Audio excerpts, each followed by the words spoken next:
বন্ধুরা, আজকে টিফিনের একটা তরকারি বানাবো। তেলের মধ্যে তেজপাতা দিয়েছি, এই গরম মশলা আর জিরা ফোড়ন দিয়ে দিলাম, কাঁচা লঙ্কাগুলো দিয়ে দিলাম,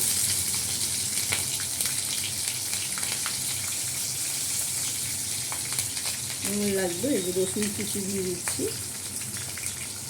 পেঁয়াজটাও দিয়ে দিলাম,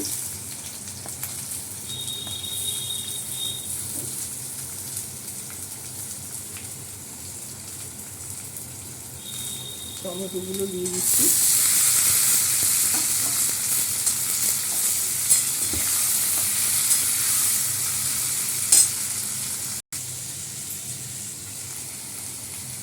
নুনটা একটু দিয়ে দিলাম,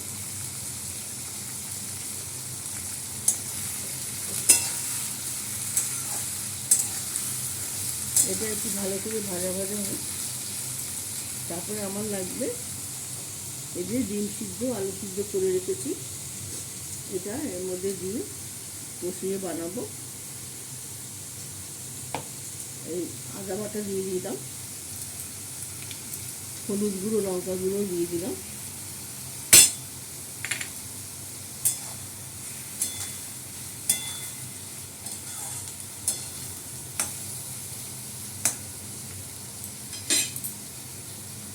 একটু ঢাকা দিয়ে রাখলাম।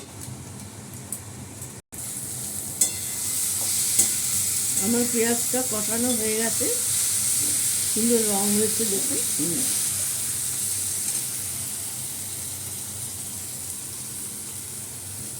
এই আলুগুলো দিয়ে দিচ্ছি, টুকরো করা আলুগুলো সিদ্ধ করে নিয়েছি। এই তরকারিটা ভাত দিয়ে, রুটি দিয়ে, পরোটা দিয়ে, ফ্রাইড রাইস দিয়ে খেতে পারবেন, খুব ভালো লাগে।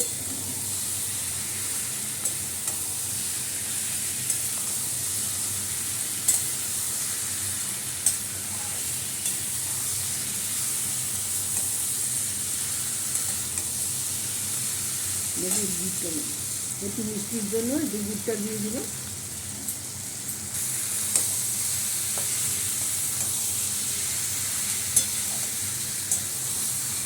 এইভাবে করে খাবেন বন্ধুরা, খুব ভালো লাগে। রুটি দিয়ে তো খুব ভালো লাগে খেতে, রুটি পরোটা।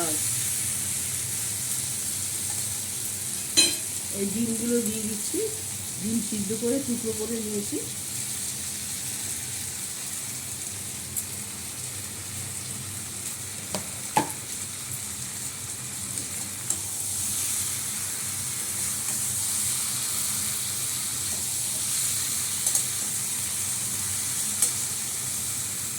একটুখানি জল দিয়ে দিলাম,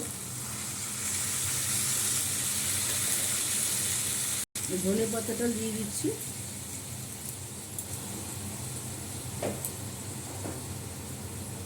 বন্ধুরা লাইক শেয়ার কমেন্টস করে দেবেন, ফেসবুক থেকে দেখলে ফলো করবেন, আর ইউটিউব থেকে দেখলে একটু সাবস্ক্রাইব করবেন, একটু লাইক দিয়ে দেবেন।